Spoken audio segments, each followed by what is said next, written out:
start just in sequence here that they just sort of download. When we did the first fitting with Leo, we just went through a massive amount of looks, and then we narrowed it right down.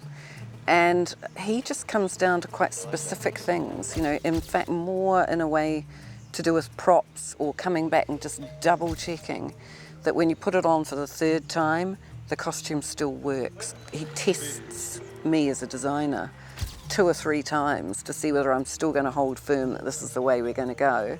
And then in a really great way, he just steps over the edge and into the character, and the discussions are over. He never revisits things. I wanted to take out the American and put in the African or Rhodesian character, and keeping that wonderfully sort of sloppy African New World image.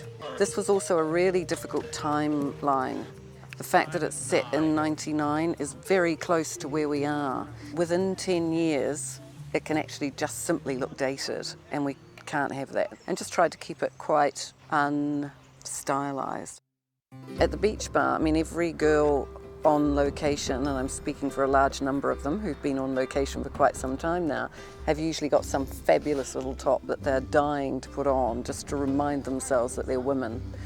And that's what we did there. We made that a really sort of feminine girl having a good time moment. Women journalists who are out there are really interesting, smart, funny, attractive and practical women. They can party with the best of us, but when they're in war situations, they're incredibly practical, and that was the note that we wanted to keep with this character. We wanted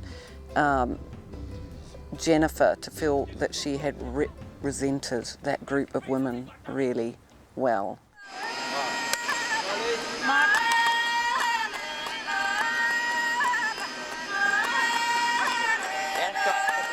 Well, one of the difficult things about a character like Djimon is virtually no wardrobe changes. It is always a really difficult thing when you read a script and you realise that the character is going to appear in one outfit at the beginning of the movie, and then about a tenth of the way into the film they're going to change, and there it is. You're stretching out this costume right through to the end of the film.